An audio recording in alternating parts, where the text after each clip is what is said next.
शेख अब्दुल कादिर जिलानी ने सिर्रुल असरार में, हज़रत इमाम बुरहानुद्दीन हलबी ने सीरतुल हलबिया में, इमाम शहाबुद्दीन खफाजी ने नसीमुर रियाज में, हज़रत इमाम मुल्ला अली कारी ने मिरका शरह मिशकात में, इमाम अल महदी अल फासी ने मतालिउल मसर्रात में, हज़रत इमाम दयार बिकरी ने तारिकुल खमीस में, हज़रत अब्दुल गनी नाबलसी ने अल हदीकतुन नदिया शरह तरीक़े मोहम्मदिया, हज़रत इमाम ज़रकानी ने शरह ज़रकानी ने, इमाम अब्दुल रहमान इब्न जौज़ी ने अपनी किताब मिलादुन नबी, हज़रत इमाम मुइनुद्दीन काशफी वाइस इन्होंने अपनी किताब मारिजुन नबुव्वत में, शाह अब्दुल हक मुहद्दिस दहलवी ने मदारिजुन नबुव्वत में, शाह वलीउल्लाह साहब मुहद्दिस दहलवी ने अल तफ़ीमातुल इलाहिया में, इमाम इस्माइल नबहानी ने हुज्जतुल्लाहि अलल आलमीन में, और ख़ुद मौलवी इस्माइल दहलवी साहब ने, मौलवी इस्माइल दहलवी को तो दोनों ही मानते, देवबंदी भी मानते और गैर मुक़ल्लिदीन अहले हदीस भी मानते हैं। उन्होंने अपने रिसाला यकरोज़ा में लिखा और मौलवी अशरफ अली थानवी ने इस हदीस को नशुत्तीब में लिखा। कितने हवाले बयान किया?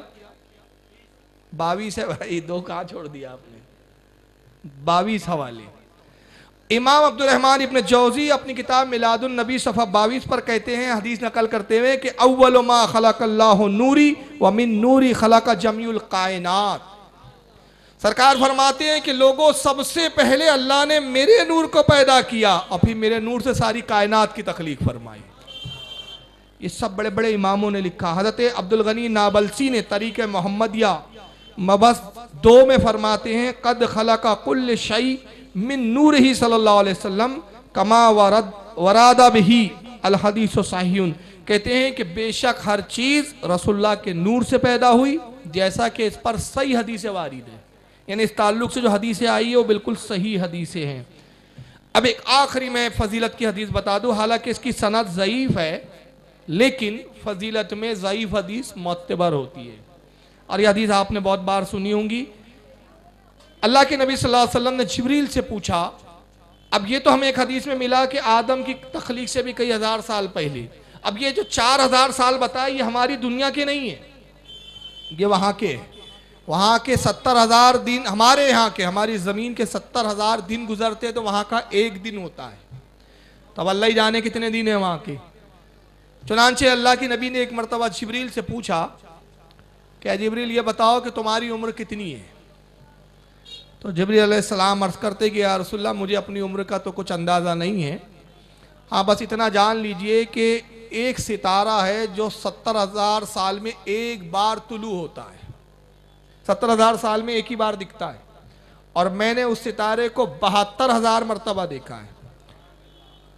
अब इसको ज़रब कीजिए आप 72 को 70,000 से, तो कितने होते हैं? 5 अरब 4 करोड़ साल। कितने होते हैं? 5 अरब 4 करोड़ साल। यानी उस सितारे के हिसाब से जिब्रील कह रहे, गोया उस सितारे के एतबार से मेरी उम्र का यह अंदाज़ा लगाइए कि मेरी उम्र 5 अरब 4 करोड़ साल है। तो अल्लाह के नबी ने फरमाया, जिब्रील अगर उस सितारे को देखो तो पहचानोगे? तो अर्ज़ किया, या रसूलल्लाह, जिसे 72,000 मरतबा देखा उसे क्यों ना जानूंगा? तो अल्लाह के नबी ने अपने इमामा शरीफ को उठाया, कहा, जिब्रील अब देखो मेरी तरफ, और जब अपनी हकीकत का एक परतव जाहिर किया, पेशानी में नूरे मुस्तफ़ा जगमगाया, कहा, जिब्रील वो सितारा मैं था जिसे तू देखता था, और 70,000 में एक बार इसलिए देखता था कि 70,000 साल तक मेरा एक सजदा हुआ करता था। जब मैं सजदे से सर उठाता तो वो मेरा तुलू होना होता, और जब मैं सजदे में सर रखता तो मेरा गुरूब होना होता।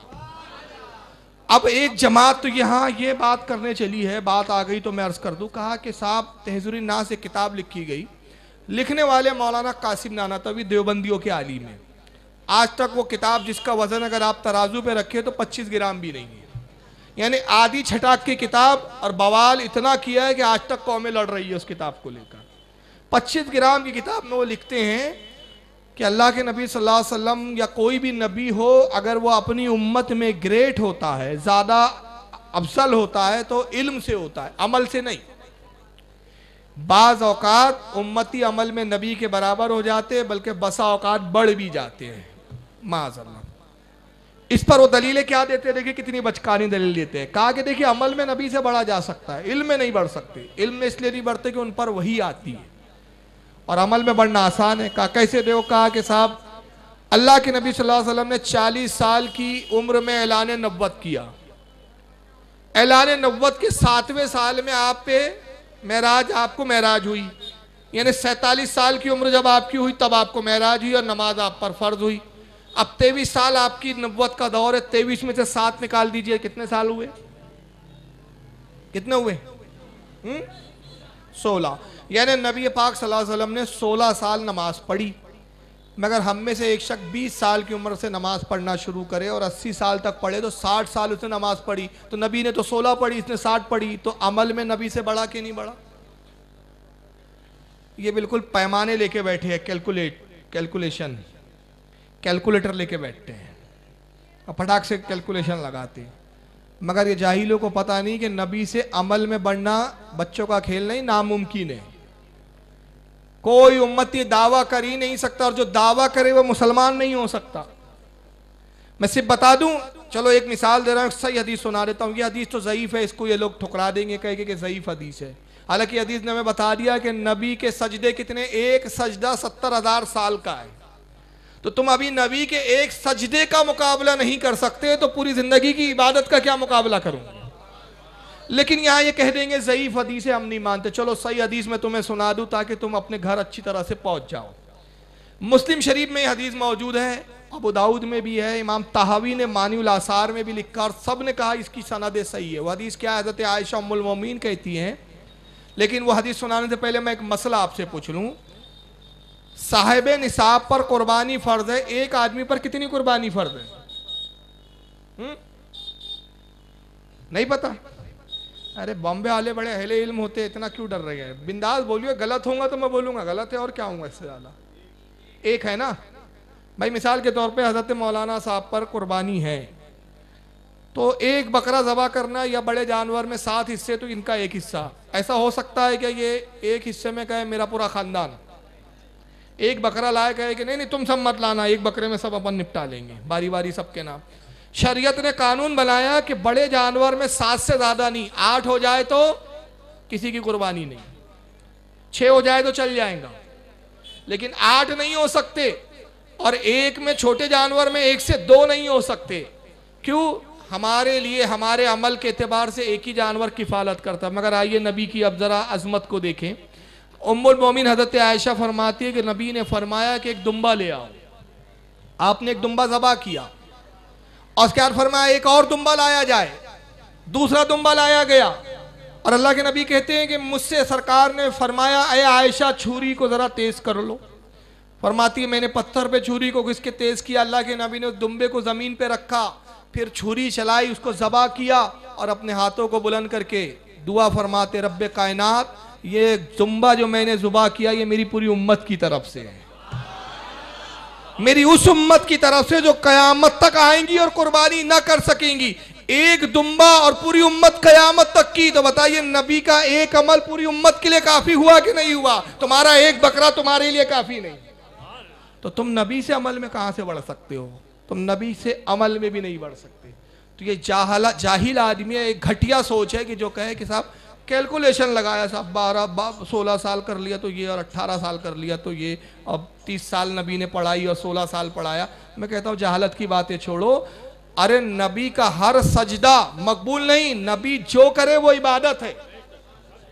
सरकार को अल्लाह ने ये नहीं कहा कि महबूब नमाज यूं पढ़ो, कई हदीस में नहीं आता, बल्कि सरकार ने क्या फरमाया, सल्लू कमा रायतूनी युसल्ली, नमाज ऐसी पढ़ो जैसे मुझे पढ़ता हुआ देखो।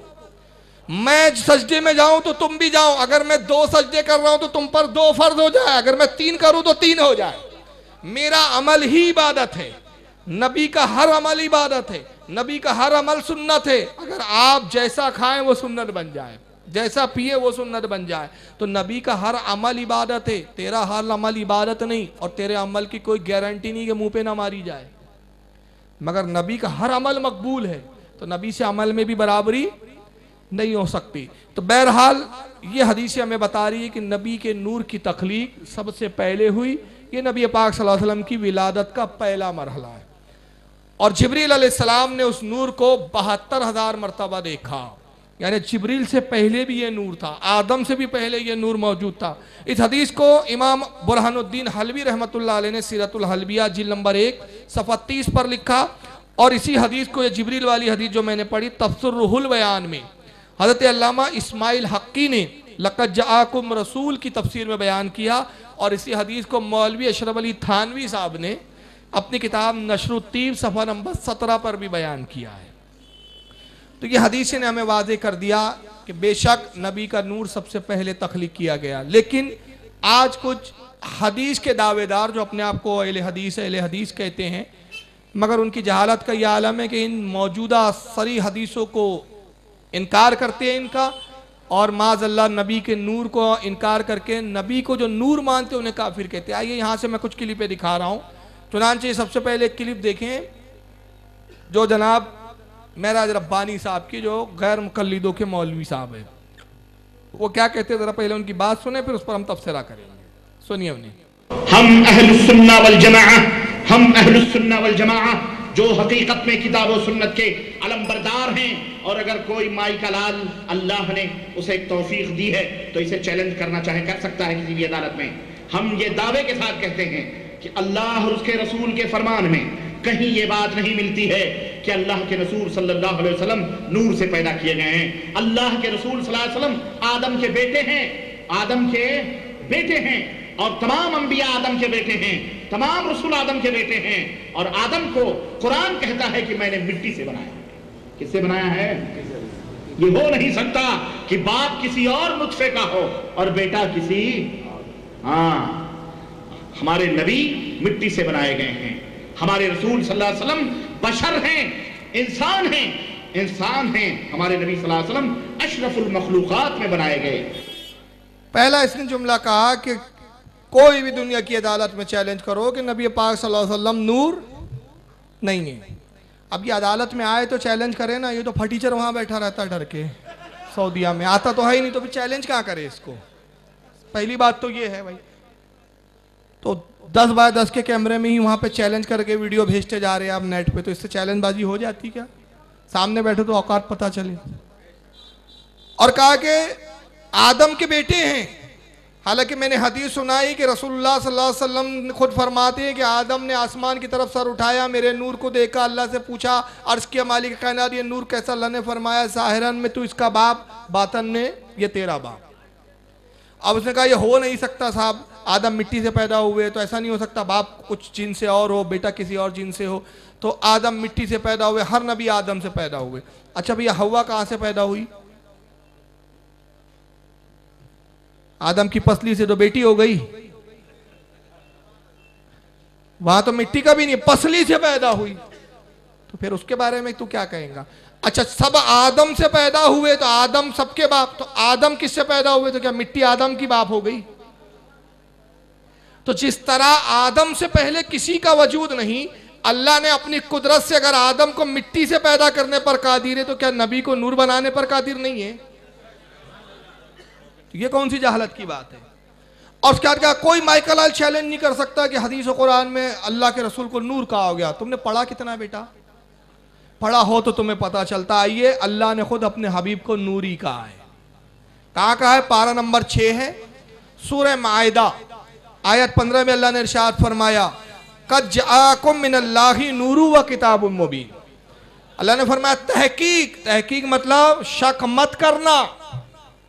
कद के मायने बेशक, बिलाशुबा, तहकीक के साथ ये बात की जा रही है। कद यानी तहकीक, बिलाशुबा तुम्हारी तरफ अल्लाह की तरफ से एक नूर आया। देखे कमाल, देखे अल्लाह ने ये नहीं फरमाया कद खलका मिनल्लाहि नूर, अल्लाह ने तुम्हारी तरफ एक नूर पैदा किया, ये नहीं फरमाया। जाअकुम आया, तो आता वो है जिसका पहले वजूद होता है। समझ में आ रही है भाई? मैं नागपुर में रहता हूं, नागपुर से बंबई आया तो मेरा वजूद पहले नागपुर में था। ये नहीं कहा कि फारूक साहब बंबई में पैदा हुए आज, नहीं, बंबई से आए, नागपुर से आए, तो मतलब नागपुर में पहले इनका वजूद मौजूद था। अल्लाह फरमा रहा है तुम्हारी तरफ अल्लाह की तरफ से नूर आया। तो नूर आया, पैदा नहीं हुआ। आया कहां से? कुर्बे खास से, खुदाबंदी से आया। तो ये पहले पैदा हो चुका था, और साथ में एक रोशन किताब। अब यहां पर कोई कहेगा, अब वहां पर यहां लाते हैं कि देखिए एक बड़ी ग्रामेटिकली बात लाते हैं, हालांकि शायद आप उसको समझे या ना समझे, फिर भी मैं अर्ज करता हूं। कहते हैं कि यहाँ वाव जो है वो अतफ के लिए आता है। एक अरबी बहस है यहाँ थोड़ी सी, यानी दो लफ्ज़ों को मिलाने के लिए अतफ इस्तेमाल होता है।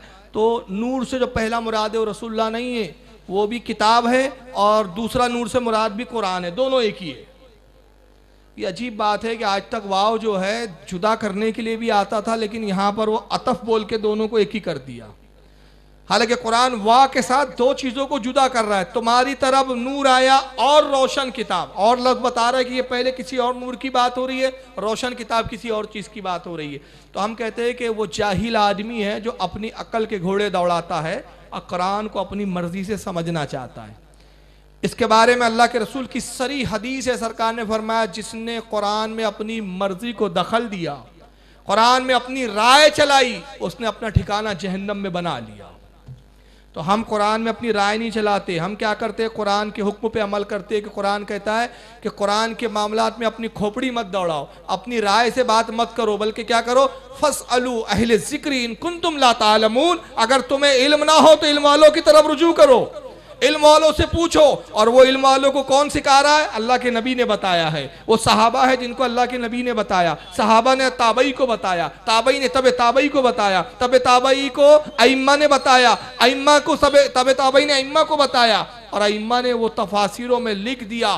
तो हम अपने अकल के घोड़े नहीं दौड़ाते, बल्कि हम तफासिर की तरफ रुजू करते हैं, क्योंकि हमें हुक्म है कि इल्म वालों की तरफ रुजू करो। तो आइए जरा देखें कि तफासिर क्या कहती है। चुनांचे तफसीर इब्न अब्बास, यह हज़रत अब्दुल्लाह इब्न अब्बास की तफसीर है जो उन्होंने नबी के ज़माने में खुद लिखी थी, नबी की मौजूदगी में लिखी थी, नबी को दिखाकर लिखी थी, और नबी ने उनकी तफसीर को देखकर खुश होकर दुआ फरमाई थी कि परवरदिगार कुरान का इल्म अब्दुल्लाह इब्न अब्बास को अता फरमा, और उनको सुल्तानुल मुफस्सिरीन का खिताब दिया। तो अब्दुल्लाह इब्न अब्बास जो हुजूर के चचाजाद भाई है, वो अपनी किताब जिसका नाम है तनवीरुल मुग़बास मिन तफसीर इब्न अब्बास, सफ़ा नंबर 199 पे कहते हैं कद जाअकुम मिनल्लाहि नूरुन, यानी मुहम्मदन सल्लल्लाहु अलैहि वसल्लम। कहती कि कुरान ने जो कहा तहकीक तुम्हारी तरफ एक नूर आया और एक रोशन किताब, तो कहते हैं नूर से मुराद या रसूलुल्लाह सल्लल्लाहु अलैहि वसल्लम की ज़ात है। यहाँ सरकार को नूर कहा है रब तबारक व तआला ने। इमाम अली बिन मोहम्मद खाजिन तफसीर खाजिन जिल्द 1 सफ़ा 477 पे कहते हैं कद जाअकुम मिनल्लाहि नूरुन, यानी मुहम्मदन सल्लल्लाहु अलैहि वसल्लम इन्नमा सम्महुल्लाहु नूरा लिअन्नहु यहतदी बिही कमा युहतदा बिन नूर फी ज़लाम। फरमाते हैं कि कद जाअकुम मिनल्लाहि नूर, अल्लाह ने फरमाया तहकीक तुम्हारी तरफ अल्लाह की तरफ से एक नूर आया, इससे मुराद रसूलुल्लाह सल्लल्लाहु अलैहि वसल्लम में, मोहम्मद सल्लल्लाहु अलैहि वसल्लम में। और अल्लाह ने आपका नाम इन्नमा सम्माहु, इसलिए अल्लाह ने आपका नाम इन्नमा सम्मल्लाहु नूरा, इसीलिए अल्लाह ने आपका नाम नूर रखा है, आपको नूर फरमाया। और क्यों फरमाया? फरमाया ले अन्नहु युहतदी बिही, इसलिए कि आपसे हिदायत हासिल की जाती है, कमा युहतदी बिन नूर फी ज़लाम, जैसे अंधेरों में नूर से रोशनी हासिल की जाती है।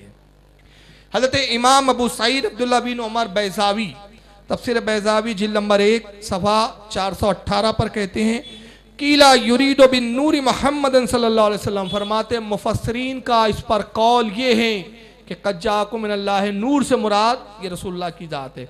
बहरहाल मैं अगर हवाले दूँ तो बहुत ज़्यादा वक्त होगा, एक एक इबारत पढ़ूँ, सिर्फ मैं किताबों के नाम बता देता हूँ कि इन मुफस्सिरीन ने रसूलुल्लाह के नूर होने को तस्लीम किया और इस आयत से फरमाया कि इससे मुराद रसूल की ज़ात है, जिसमें इमाम जलालुद्दीन सुयूती है तफसीर जलालैन सफ़ा 111 पे उन्होंने नकल किया।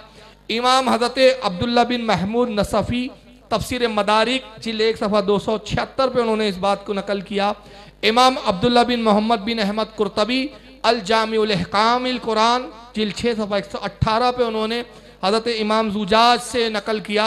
हज़रत अल्लामा इस्माइल हक्की ने तफसीर रुहुल बयान में, और गैर मुक़ल्लिदीन के मौलवी अल्लामा शौकानी ने फ़तहुल क़दीर में, देवबंदियों के मौलाना अब्दुल माजिद दरियाबादी साहब ने अपने तर्जुमा कुरान और तफसीर सफ़ा 244 पर, अहले हदीस के मौलवी वहीदुज़्ज़मा साहब ने अपनी तफसीर कुरान में सफ़ा 133 पर, और देवबंदियों के एक मौलवी महमूदुल हसन साहब ने जो थानवी साहब के उस्ताद हैं, उन्होंने भी अपने तर्जुमा कुरान और तफसीर में ये साफ फरमाया कि कद जाअकुम मिनल्लाहि नूर से जो मुराद है वो रसूलुल्लाह की ज़ात है। तो कुरान में अल्लाह ने अपने नबी को नूर फरमाया, मगर इनका अकीदा बहुत ही अजीब है कि कहते कौन सी आयत में, अब तुमने नहीं पढ़ा तो उससे ये थोड़ी साबित होता कि अब कुरान में नहीं है माज़अल्लाह। अब उसके बाद एक फतवा लगाते, जरा इनका फतवा इन्हीं की ज़बानी सुन लीजिए।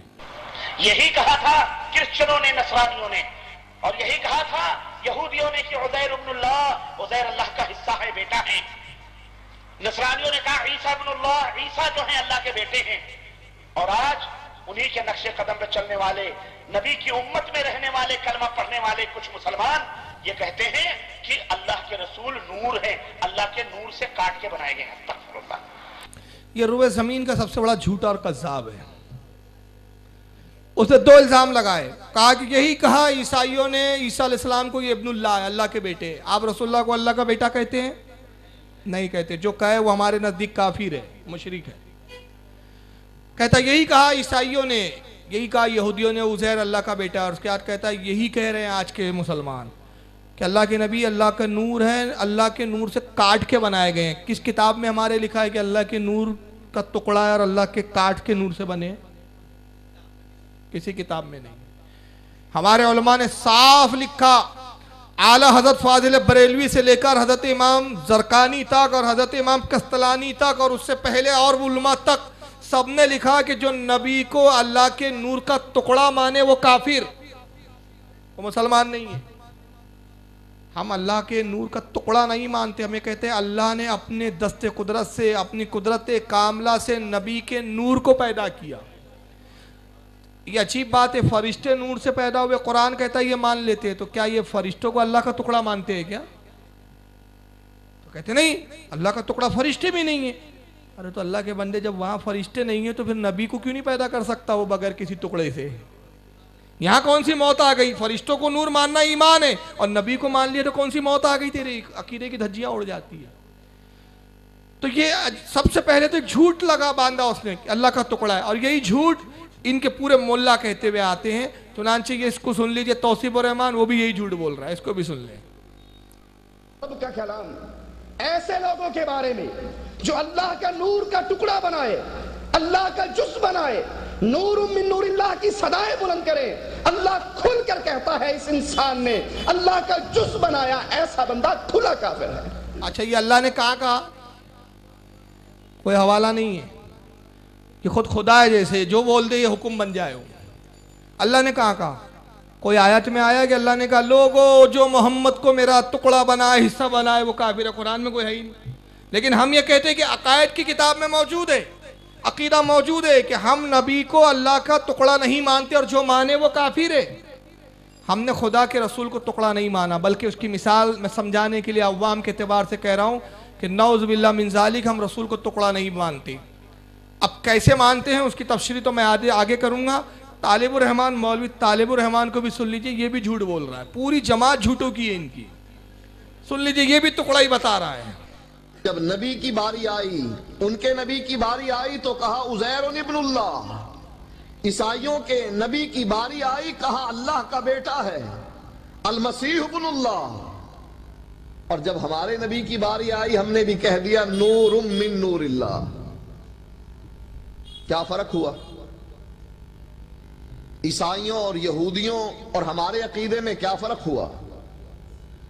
उनका अकीदा हमसे बेहतर है कि वो अल्लाह का बेटा बना रहे हैं, बीवी ये जहालत देखो, बकरा हूं वहशत में ना जाने क्या क्या, कुछ ना समझे खुदा को। हम उनका अकीदा हमारे अकीदे से अच्छा है। उनका अकीदा अच्छा है कि माज़ अल्लाह खुदा का बेटा ठहरा रहे, ये अकीदा कहां से अच्छा है? अरे ये अकीदा भी कुफ्र है।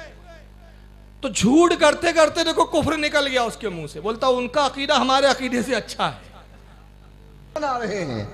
और हम मुसलमान, उनका अकीदा हमसे बेहतर है कि वो अल्लाह का बेटा बना रहे हैं, बीवी बना रहे हैं। और हम मुसलमान अपने नबी को अल्लाह का जुज़ बना रहे हैं, नूरुम मिन नूरिल्लाह। अब जहालत देखो इसकी, नूरुम मिन नूरिल्लाह। ये नूरुम मिन नूरिल्लाह का नया इसने तर्जमा किया, पता नहीं कौन सी यूनिवर्सिटी से अरबी पढ़कर आया। ये मिन के मायने होते हैं से, मिन के मायने नूरुम मिन नूरिल्लाह, यानी नूर से नूर। तर्जमा क्या हुआ लफ्जी? नूर से नूर। नूर का टुकड़ा नहीं होता तर्जुमा। नूर से नूर कैसे हुआ आगे मैं तशरीह करूंगा। अब उसमें दो जहालत देखो, हमारे अकीदे से उनका अकीदा बेहतर है, क्योंकि वो ईसा को खुदा का बेटा बना रहे हैं, मरियम को खुदा की बीवी बना रहे। तो जब तू कह रहा है हमारे अकीदे से अच्छा अकीदा है, तो तू मान ले ईसा को खुदा का बेटा, तो अच्छा अकीदा कबूल क्यों नहीं कर रहा है? भाई जब अकीदा अच्छा है तेरे नजदीक तो वो कबूल कर ले, और कबूल कर लेगा तो पता चल जाएगा तेरे तौहीद का ठेका भरम निकल जाएगा। नाउज़ुबिल्लाह, ना वो अकीदा अच्छा है ना ये अकीदा अच्छा है कि अल्लाह के नूर का टुकड़ा है। दोनों अकीदे कुफ्र है हमारे नजदीक, दोनों अकीदे शिरकिया है। हम नबी को अल्लाह के नूर का टुकड़ा नहीं मानते, बल्कि इमाम सरकानी शरह सरकानी में तशरीह करते फरमाते कि अल्लाह के नबी ने जो फरमाया, सरकार की हदीस क्या है, या जाबिरो अव्वल मा खलक़ल्लाहु नूर, और एक जगह फरमाया नूरा नबी का मिन नूर, अल्लाह ने अपने नूर से मेरे नूर को पैदा किया। तो इससे मुराद ये नहीं है कि नबी का जो नूर है वो अल्लाह के नूर का टुकड़ा हुआ, अलग हुआ, टूटा, हिस्सा बना, ये नहीं, बल्कि मुराद क्या है, अल्लाह ने अपनी कुदरत कामला से मेरे नूर को पैदा किया। और अगर तुम्हारी जिद यही है तो आइए फिर कुरान की आयत का जवाब ले आइए, जो पारा नंबर 14 सूरह हिज्र आयत 29 में है कि आदम की तख्लीक के बारे में अल्लाह फरमाता है, वह नफ़क़्तो फ़ीहे मिर रूही, और आदम ने हम में अपनी रूह डाली। अल्लाह क्या फरमाता है, आदम में हमने अपनी रूह डाली, कुरान में है। तो जब इस कुरान की आयत के मुताबिक तुम क्या मानते हो कि अल्लाह की रूह निकली और आदम के जिस्म में चले गई, ये भी जो माने वो भी काफिर। और कुरान के लफ्ज बिल्कुल यही है, व नफ़क़्तु फ़ीही मिर रूही, और हमने आदम में अपनी रूह डाली। अल्लाह कह रहा है हमने अपनी रूह डाली। तो मुफस्सिरीन ने कहा अल्लाह की रूह नहीं है, अल्लाह ना रूह है ना जिस्म है, अल्लाह रूह होने से भी पाक, जिस्म होने से भी पाक। ना वो रूह है ना जिस्म है ना मादा है, वो जिस्म जिस्मानियात से पाक। तो मुराद क्या, मुराद साफ यही कि अल्लाह ने अपनी कुदरत से आदम में रूह डाली।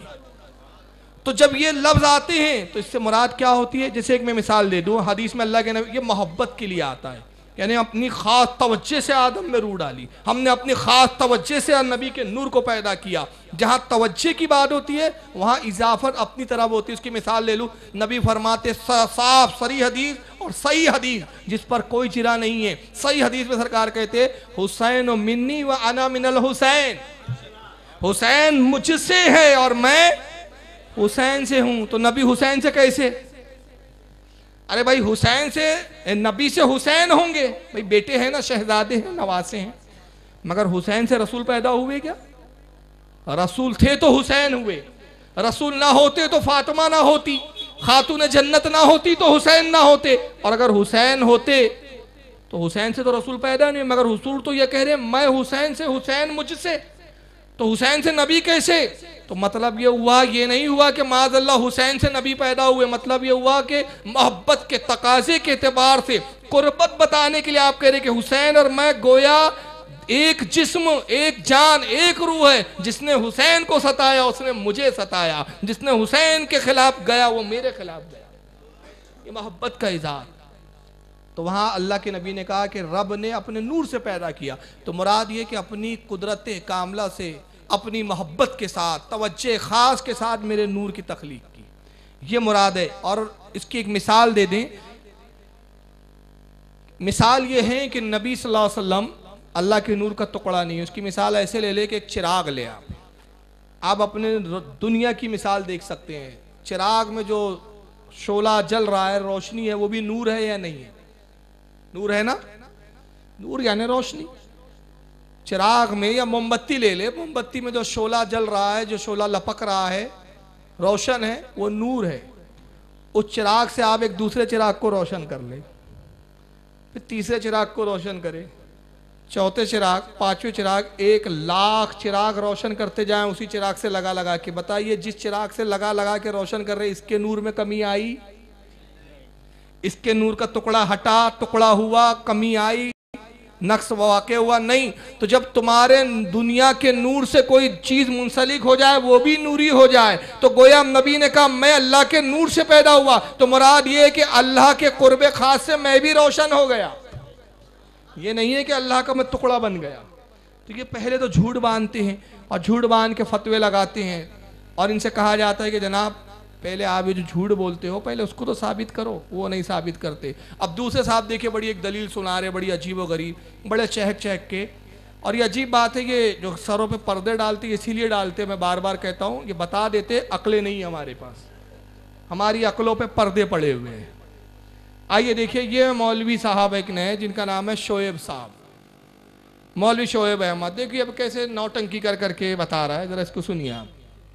चलो कुरान से पूछ लेते हैं, मैं आयत पढ़ता हूं, सुब्हानल्लज़ी अस्रा, आगे क्या है, बिनूरी ही बोले, अबद का मतलब भी शायद नूरी हो। सुब्हानल्लज़ी अस्रा बिअब्दिही लैलन मिनल मस्जिदिल हराम इलल मस्जिदिल अक़सा। कुरान मजीद में एक और जगह भी फरमाया, वइन कुन्तुम फी रैबिम मिम्मा नज़्ज़लना अला अब्दिना फअतू बिसूरतिम मिन मिस्ली। हमने जो अपने बंदे पे कुरान नाजिल किया है, कोई है जो एक आयत भी उसके मुकाबले में ले आए? ये आयत पढ़ के देखिए, सुब्हानल्लज़ी असरा, बेनूरी ही है, अब्दी ही है। अच्छा, यानी अब्दी आ गया तो नबी नूर होने का इनकार हो गया, तो फरिश्ते अल्लाह के बंदे है या नहीं है? मगर नूर है, तब वो भी बंदे नहीं है क्या? नूर होने से क्या बंदगी से खारिज हो जाता है क्या? भाई ये कुमकुम है, ये बल्ब, ये नूर है, ये भी अल्लाह की मखलूक है, उसकी बंदगी कर रहे हैं या नहीं है? उस एतबार से, बंदगी के एतबार से ये भी अल्लाह के अब्द है। अब वहां पर अब्द ही, मगर क्या है असल में मामला यह है कि अल्लाह ने इनकी अक्ल सल्ब कर ली, इश्क इनको मिला नहीं है, इश्क की चाशनी नसीब नहीं हुई है, वरना कुरान ये पढ़ते हैं समझते नहीं है। और अल्लाह के रसूल की एक हदीस है, सहाबा से मुखातिब होकर सरकार ने कहा था कि क़ुर्बे क़यामत एक ऐसे लोग आएंगे जो कुरान कसरत से पढ़ेंगे मगर कुरान हलक से नहीं उतरेगा। तो ज़बान में बड़ा अच्छा है, हलक से उतर नहीं रहा है, तो बड़े लहलहाते हुए पढ़ रहे हैं। जनाब ने पढ़ा मगर जाहिल भूल गया कि देखिए उस आयत पे अगर गौर करता और इमाम अहमद रज़ा का अगर इश्क का कुछ सदका लेता तो कुछ अकल आती। ये तो कुरान की चाशनी है। देखिए कुरान क्या कह रहा है, सुब्हानल्लज़ी बिअब्दिही लैलम मिनल मस्जिदिल हराम इलल मस्जिदिल अक़सा। पाक है वो ज़ात, जरा गौर करें, कुरान कह रहा है पाक है वो ज़ात जो ले गई अपने बंदे को मस्जिद हराम से मस्जिद अक़सा तक। ये ले जाने की बात हो रही है। तो नबी मेराज पे जा रहे हैं जमीन से, किसकी तरफ? रब की तरफ। तो जब रब की तरफ जा रहे हैं तो अल्लाह कह रहा है ये बंदे हैं, और जब रब की तरफ से बंदों की तरफ आ रहे हैं तो फरमा रहा है कद जाकुम मिनल्लाहि नूर, तुम्हारी तरफ हमने एक नूर भेजा। तो भेजते वक्त नूर फरमाया, और नूर इसलिए कहा कि भेजा जिससे जा रहा है वो नूर है, अपनी तरह मत कहना। और जब हम अपनी तरफ ले जा रहे हैं तो नूर इसलिए नहीं कहा, बंदा इसलिए कहा कि हमारी तरफ आए तो खुदा ना कहना, कमाल देखकर खुदा ना कहना, और तुम्हारी तरफ आ रहे हैं तो अपनी तरफ बशर ना कहना। तो दोनों आयतों का तालमेल है। तो वहां अब्द फरमाया और कहा कि देखो वो उस मकाम पर आ गया मेरा महबूब जहां फरिश्तों की भी रसाई नहीं, नूर की भी रसाई नहीं है। कौन है नूर? तमाम नूरों का सरदार कौन है? जिब्रील।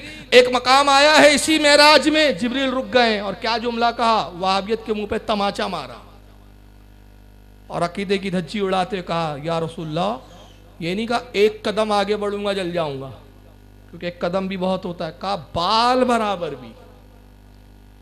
यानी इंतहा है बस जिब्रील की आखिरी इंतहा, बाल बराबर भी मैं आगे बढ़ा अल्लाह के नबी जलकर राख हो जाऊंगा, तजल्लियात रब्बानी की ताब मुझ में नहीं।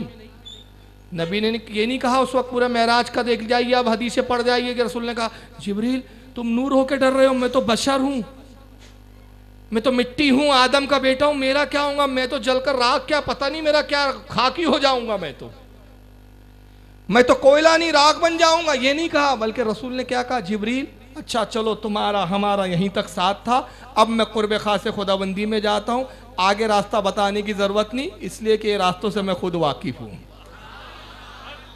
यहाँ मैंने बरसों गुजारे हैं कुर्ब खास खुदाबंदी में, इसलिए अब तुम्हारी रहनुमाई की ज़रूरत नहीं। और तुम्हें छोड़ इसलिए रहा हूँ कि अगर तुम साथ में जाते, अल्लाह अगर चाहता तो मेरे तुफैल तुम्हें जलाले रब्बानी की ताब की बर्दाश्त दे सकता था। मेरी रहमत के साये में तुम भी जलने से बच जाते, मगर तुम्हें रोका इसलिए गया, तुमसे कहलवाया इसलिए गया ताकि देख ले कि हमारा महबूब मेराज में जिब्रील का मोहताज नहीं है, ये रास्तों से वाकिफ है, ये अपने मकाम मखसूस को पहचानता है, अपने घर को जानता है, जहां से आया उस घर को पहचानता है।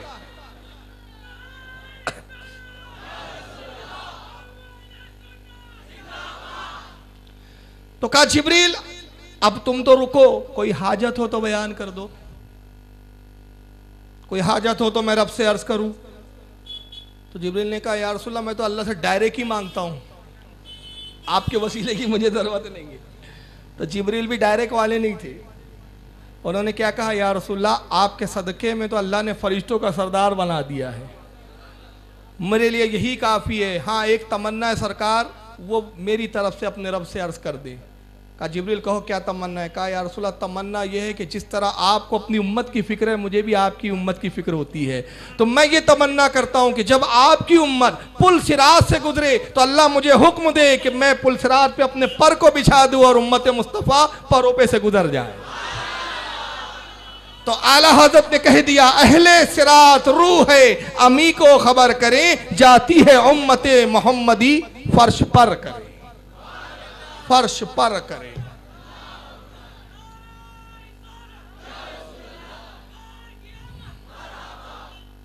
तो नबी ने कहा जिब्रील कोई हाजत हो तो बयान करो। ये बता दिया नबी ने कि जिब्रील भी मेरा मोहताज है, जिब्रील की भी हाजतें मेरे वसीले के बगैर कबूल नहीं होती। अब आइए मौजू तो नूर है, तो जिब्रील नूर है कुरान से साबित, नूरों का सरदार है कुरान से साबित। अब नूर कह रहा है एक बाल बराबर भी आगे बढ़ा जलकर राख हो जाऊंगा, तो जो रुक गया उसको तो नूर मान लिया, जो बढ़ गया अब तक उसको बशर कह रहे हो।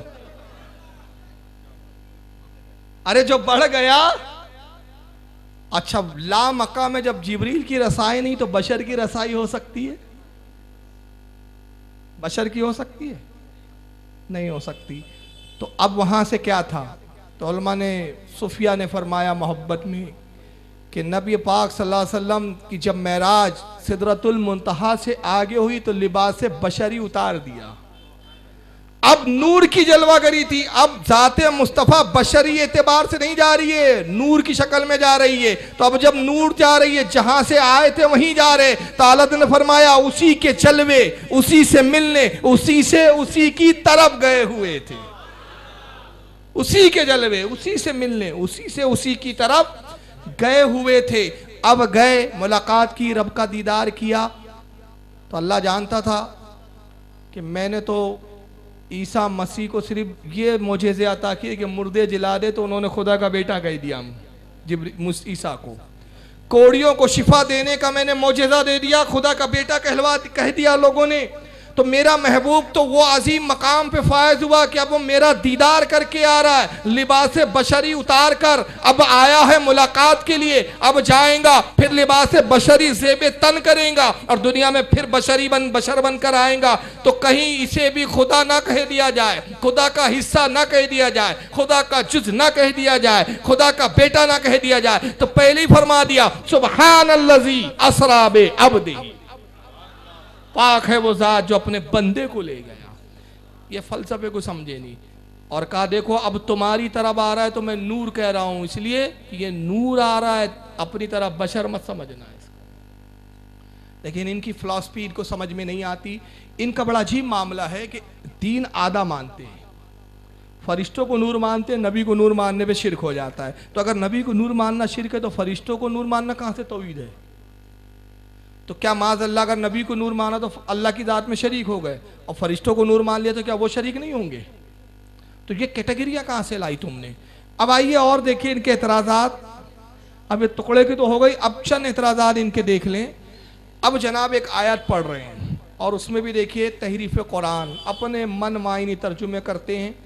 जैसा कि उसने कहा नूर मिन नूरिल्लाह, उसका तर्जुमा क्या कर दिया, अल्लाह के नूर का टुकड़ा, जबकि उसके मायने ये नहीं होते। अब जनाब एक आयत पढ़ रहे हैं, अब जरा इसको सुन लीजिए आप। ऐ नबी कह दीजिए, अल्लाह कहलवाता है, नबी ऐलान करते हैं, कुल इन्नमा अना बशरुम मिस्लुकुम, मैं तुम जैसा इंसान हूँ, तुम जैसा बशर हूँ, जैसे तुम हो वैसा मैं हूँ, तुम भी इंसान हो मैं भी इंसान हूँ। डिफरेंस क्या है, फर्क क्या है? यूहा इलैया अन्नमा इलाहुकुम इलाहु वाहिद, मुझ पे वही होती है कि सच्चा मुश्किल कुशा कितने हैं? एक। ये तर्जुमा कहाँ से आया कि सच्चा मुश्किल कुशा एक है? ये कौन सी आयत का तर्जुमा कर लिया उन्होंने? मुझ पर वही होती है कि मेरा अल्लाह मेरा मुश्किल कुशा। अभी ये कौन सी आयत का तर्जुमा है? उस आयत में साफ उसका तर्जुमा ये होता है कि मुझ पर वही की गई कि मेरा परवरदिगार मेरा माबूद एक ही है। मुश्किल कुशा तर्जुमा कर रहा है, ताकि ये बताना मकसूद है कि साहब दूसरों को जो आप मुश्किल कुशा मानते हो, हज़रत अली को, रसूलुल्लाह को, ये सब शिर्क की बातें हैं। अब ये आयत लाई, बड़े ज़ोर शोर से कहा कि कुल इन्नमा अना बशरुन मिस्लुकुम, कुरान ने कहा महबूब फरमा दीजिए मैं तुम्हारी तरह बशर हूँ। तो पहले यहाँ सुन लीजिए, आला हज़रत फाज़िल बरेलवी रज़ियल्लाहु ताला अन्हु ने फतावा रज़विया शरीफ में फरमाया कि जो नबी की बशरियत का इनकार करे वो भी काफिर है, जो नबी को बशर ना माने वो भी काफिर। फिर आप कहेंगे यार ये तो दो बात हो गई, एक तरफ आप नूर कह रहे फिर कह रहे बशर ना माने काफिर, तो ये तो तज़ाद हो गया। जी नहीं, हम नबी को ज़ाहिरन बशर मानते हैं, बातिनन नूर मानते हैं, दोनों में कोई तज़ाद नहीं। तो जो नबी को बातिनन नूर ना माने वो गुमराह बद्दीन, और जो नबी को अपनी तरह बशर कहे वो काफिर, जो नबी को बशर ना माने वो भी काफिर। हम बशर मानते हैं लेकिन अपनी तरह नहीं मानते। और अल्लाह रब्बुल इज़्ज़त ने अपने हबीब को बशर इसलिए बनाया कि बशर को तालीम देनी थी, इंसानों को तालीम देनी थी। इन बशरों में ताब ना थी कि नूर मुस्तफ़ा क्या दीदार कर सके। इसके ताल्लुक से मैं एक वाक़या सुना देता हूँ बुज़ुर्ग का। बहुत मशहूर बुज़ुर्ग गुजरे जिनका नाम है हज़रत बायज़ीद बुस्तामी रहमतुल्लाह ताला अलैह। उन्होंने 70 साल इबादत की।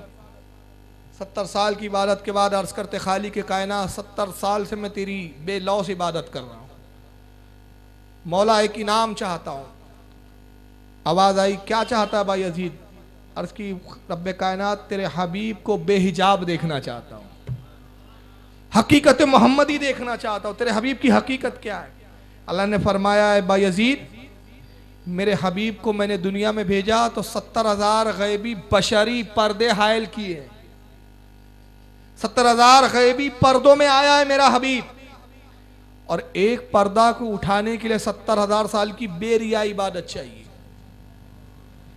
हज़रत बायज़ीद रोने लगे, अर्ज़ किया खाली के कायनात अव्वल तो मेरी ज़िंदगी इतनी नहीं 70,000 साल, और अगर तू अपने फजल से अता भी कर दे तो 70,000 साल बेरिया इबादत कौन करे जिसमें रिया इतनी सी भी शामिल ना हो।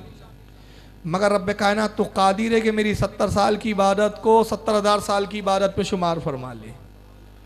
अल्लाह ने फरमाया बायज़ीद तूने हमें कादिर कहा, कुदरत वाला कहा, हमने तेरी इबादत को शामिल किया। एक पर्दा हटाएंगे तो हकीकत मोहम्मदी को एक झलक देख पाएंगा। जा रोज़े रख, अपने आप को ज़ाहिरन और बातिनन पाक को साफ कर ले, फिर फुला पहाड़ पर आना, हम अपने हबीब को वहाँ ज़ाहिर करेंगे। बायज़ीद बुस्तामी रहमतुल्लाह अलैह बड़े चल्लो कदर बुज़ुर्ग है जिनके बारे में गौसे आज़म ने फतुल गैब में बड़ी तारीफ़ें लिखी है सरकार गौसे पाक ने। और उनकी तारीफ़ में एक जगह फरमाया फतुल गैब में कि बायज़ीद ने रब तबारक व तआला का दीदार किया। अल्लाह ने फरमाया बायज़ीद नफ्स को निकाल कर फेंक दे, ये गौस पाक ने फरमाया है फतुल गैब में। तो बायज़ीद फरमाते मैंने नफ्स को ऐसे अपने आप से निकाल कर फेंका जैसे सांप कुचली निकाल कर फेंक देता है, चमड़ी निकाल के फेंकता। यानी गौस पाक इससे ये बता रहे कि बायज़ीद एक ऐसे बुजुर्ग थे बायज़ीद बुस्तामी रहमतुल्लाह जिनमें नफ्स था ही नहीं। और इनकी एक फजीलत बता दूं, ये कहाँ रहते थे? बुस्ताम, ये आता है इलाका ऑस्ट्रेलिया के अंदर, ये पुराना नाम है बुस्ताम, ऑस्ट्रेलिया में ये इलाका आता है। 6 महीने बर्फबारी होती है, खूब बर्फ गिरती है, कड़ाके की ठंडी पड़ती है, 6-6 8-8 महीने सूरज नहीं निकलता। बायज़ीद बुस्तामी शब्बेदार थे, रोजाना रात भर इबादत करते थे, रोजाना रात भर। एक दिन जब थोड़ा सा आराम करने के लिए नींद लगी, सोए और उठे तो देखा तो एहतलाम हो गया था, नापाकी की हालत। आपने अब गुस्ल के लिए तैयारी शुरू की, बर्फ़ को लाया, बर्फ़ होती थी वहाँ, उसको तोड़ा और पानी रखा कि इसको गर्म करो और गुस्ल करो। कड़ाके की ठंडी पड़ रही है तो नफ्स ने कहा, नफ्स में ख्वाहिश पैदा हुई कि भाई अजीज आज की रात सो जा, रोज़ तो इबादत करता है, फजर से पहले उठ जाना, गुस्ल कर लेना, आज अगर नफल ही तो पढ़ना है, अगर आज रात नफल ना पढ़ी तो कौन सा गुनाह हो जाएगा, भाई फ़र्ज तो नहीं है, नफल ही पढ़ना है। ये नफ्स ने कहा। तो दूसरे ही लम्हे अपने नफ्स को मुखातिब कहते हैं मरदूद मुझे वर्गलाता है, इबादत से रोकता है, अभी तुझे सज़ा देता हूँ। अब सज़ा क्या दी है नफ्स को मालूम है आपको? उतनी रात में गुस्ल किया ठंडे पानी से, गर्म पानी से नहीं, उतना ही पिघलाया कि ठंडक बाकी रहे। और उसके बाद 40 साल का अरसा ऐसा गुजरा कि कपड़े सूखने नहीं देते, जब भी कपड़े सूखते पानी में गीला करते और पहन लेते और बदन थरथराता था। और कहते हैं नफ्स देखा एक रात सोने की बात करने का मजा। यह है बायजीद बुस्तामी। यहां तक कि एक मरतबा एक बस्ती में जाते, कसाब की दुकान पे पहुंचे, गोश्त बेच रहा है। कसाब कहा कि एक बड़ा सा गोश्त का मुझे टुकड़ा चाहिए। कसाब ने देखा, बड़ा ताज्जुब किया, साहब कभी जिंदगी में नहीं आया साहब, आज कैसे दुकान पर आ गए गोश्त लेने। उसने एक बड़ा सा गोश्त का लोथड़ा दे दिया, आपने पैसे निकाले, पैसे दे दिया, गोश्त लेके जाने लगे। अपने गुलाम नौकर से कहता है कसाब जरा पीछा कर इनका, देख जरा एक गोश्त का क्या करते हैं। इसलिए कि आज तक बायजीद बुस्तामी मेरी दुकान पर कभी आए ही नहीं। आखिर बात क्या है कि इतना बड़ा गोश्त का टुकड़ा ले जा रहे हैं, जरा पता कर। गुलाम पहुंचा, छुप कर जा रहा, पीछा करते हुए बायजीद लोगों की निगाहों से छुपते छुपाते गोश्त को छुपाकर एक जंगल में पहुंचे, एक पत्थर पे गोश्त को रख दिया और उसको घूरे जा रहे हैं। बहुत देर तक घूरते रहे और उसके बाद गोश्त के उस टुकड़े से मुखातिब होके कहा, ऐ नफ्स 40 साल हो गए ना तुझे मैंने इस गोश्त से रोका है, आज तू कहता है कि गोश्त खाएंगा, देख तेरी सजा यह है कि मैं तुझे दिखाऊंगा लेकिन खाने नहीं दूंगा, ये तेरी सजा है, देख। और तड़प, अब अगर इसके बाद तूने गोश्त खाने की ख्वाहिश की ना तो इससे ज्यादा सख्त सजा दूंगा तुझे। और गोश्त के लिए थोड़े को छोड़ा और चले आए। इतने नफ्स को मारने वाले थे वो बायजीद बुस्तामी। अल्लाह से कहते हैं, अर्ज करते मालिक कायनात तेरे हबीब की बेहिजाब देखना चाहता हूँ, तजल्ली को दिखा दे। बहरहाल गुस्ल किया, रोज़े वगैरह रखे, एक पहाड़ की चोटी पे बुलाया गया। नबी पाक सल्लल्लाहु अलैहि वसल्लम की तशरीफ आवरी होती है, सरकार की दस्तबोसी की, सलाम किया। सरकार कहते हैं बायजीद हमारे नाखून की तरफ देखो, हमारे नाखून की तरफ। नाखून की तरफ देखा, बस एक बिजली चमकी, एक बिजली कौंदी, बायजीद बेहोश होकर गिर पड़े। होश में लाया गया, जब होश आया तो सरकार लिबास बशरी में सामने खड़े। बायजीद क्या देखा?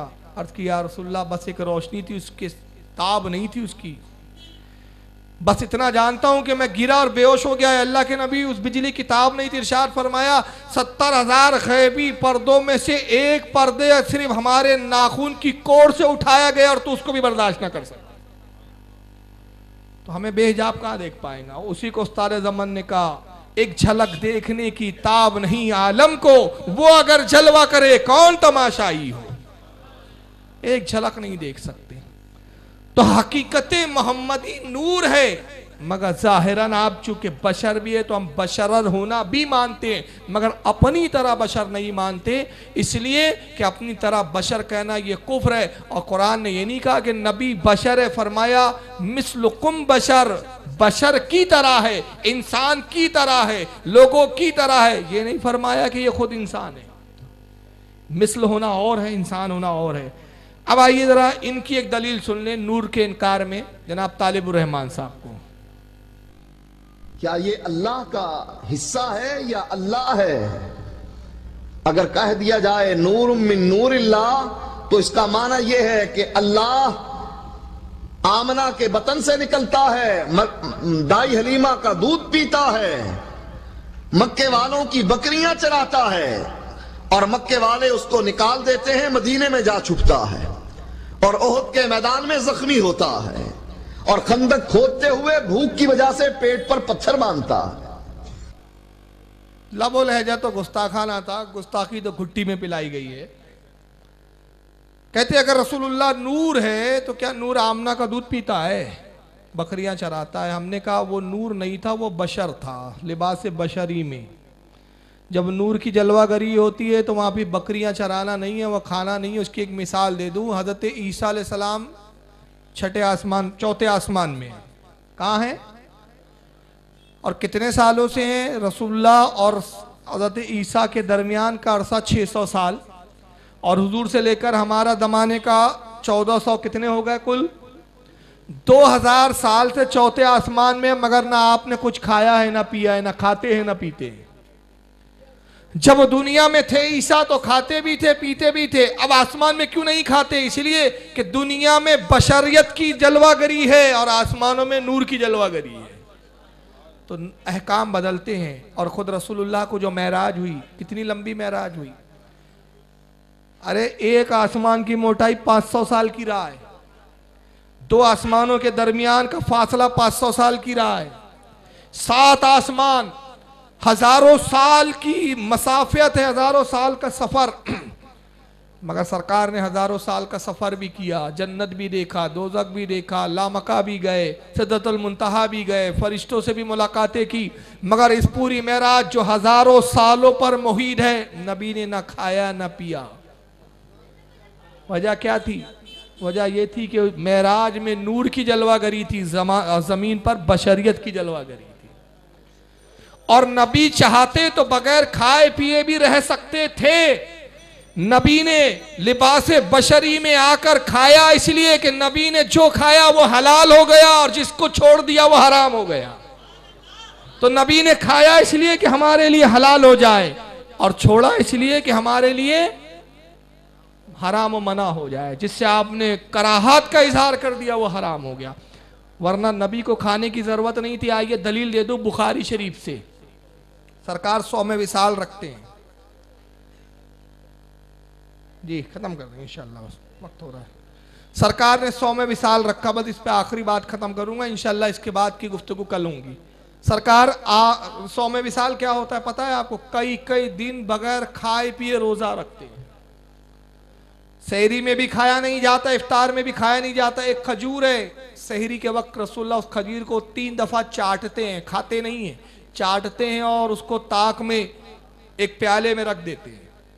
इफ्तार का वक्त होता है, सरकार उस खजूर को लेते 3 दफा चाटते हैं, इफ्तार हो गया। खजूर खाते नहीं है कई कई महीने, 1-2 दिन नहीं, कई कई महीने। और साहबा कराम कहते हैं कसम वादौ ला शरीकी, नबी कई कई महीने भूखे प्यासे रोजे से होते, मगर ना कमजोरी नजर आती, ना नकाहत नजर आती, ना कामों में कोई तब्दीली नजर आती।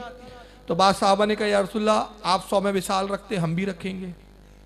यह हदीस बुखारी की जिल्द नंबर 3 में है, किताबुल हुदूद, हवाला भी नोट कर लें, हदीस नंबर 6459।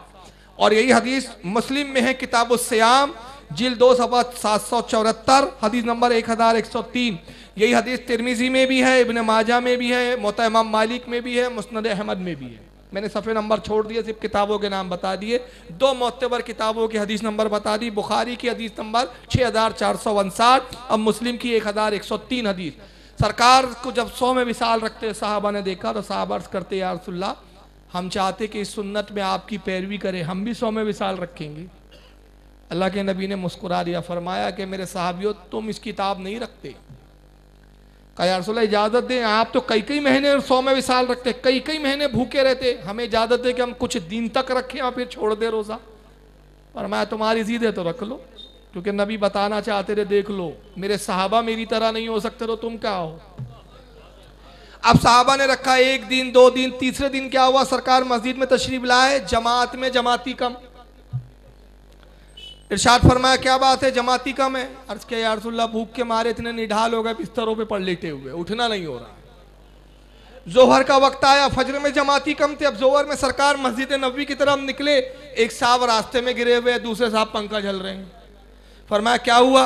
उसके या रसूलल्लाह 100 में विसाल रखा था, मस्जिद की तरफ आ रहे थे, गश खा के गिर गए। फरमाया उठाओ कांधे पे मस्जिद में लाओ।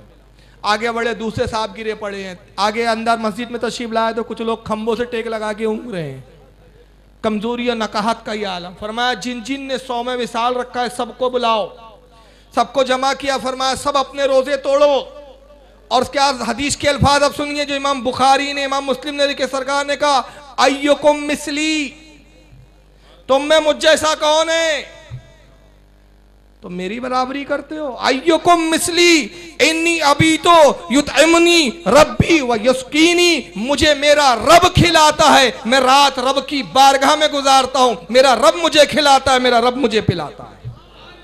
अय्युकुम मिसली, तुम में मुझ जैसा कौन है। किससे कह रहे हैं? साहबा से कह रहे हैं कि मेरे साहबियों तुम मुझ जैसे नहीं हो सकते, मैं तुम्हारी तरह नहीं। तो जब साहबिये रसूल नबी की तरह नहीं हो सकते, ये आज का फटीचर आयत पढ़ रहा है, कुल इन्नमा अना बशरुम मिस्लुकुम, तो ये आयत किसके लिए आई थी? काफिरों के लिए आई थी। समझ में आ गया तुम भी किस कैटेगरी में हो। दलील वो आयतों से लेते हो जो काफिरों के बारे में आती है, बुतों के बारे में आती है, मुशरिकों के बारे में आती है। सहाबा से फरमाया अय्युकुम मिसली, और कुफारों से कहा मैं तुम्हारी तरह बशर हूं, तुम्हारी तरह इंसान हूं, डरो नहीं, घबराओ नहीं, मेरे करीब तो आओ, मुझे सुनो, मुझे जानो, मुझे पहचानो। अब मुझे जान लिया, पहचान लिया कि मैं मोहम्मद रसूलुल्लाह हूं, ईमान ले आए। अब जब ईमान ला के सहाबी हो गए, अय्युकुम मिसलिम, मैं तुम्हारी तरह नहीं। तो ये कहना ये कुफारों की बोली है, हमारी बोली ये है जो आला हज़रत ने सिखाई कि फरियाद जो उम्मती करे हाल जार में, मुमकिन नहीं कि खैर बशर को खबर ना हो। हम सरकार को बशर ज़रूर मानते मगर खैर बशर मानते, खैरुल बशर मानते, अपनी तरह नहीं मानते। इंशाअल्लाह कल जल्दी आने की कोशिश करें। ऐसा हुआ कि मैं आज जल्दी आ गया, आप लोग ताख़ीर से आए, तो इंशाअल्लाह कल कुछ और फ़ज़ाइल पर गुफ्तगू होंगी और कल मिलाद के ताल्लुक़ से कुछ दलाइल और मिलादुन नबी मनाने पर जो इनके एतराज़ात हैं उसके जवाब दिए जाएंगे। अल्लाह ताला इस बज़्म को कबूल फरमाए। वमा अलैना इल्लल बलागुल मुबीन। अस्सलामु अलैकुम। दीन इस्लाम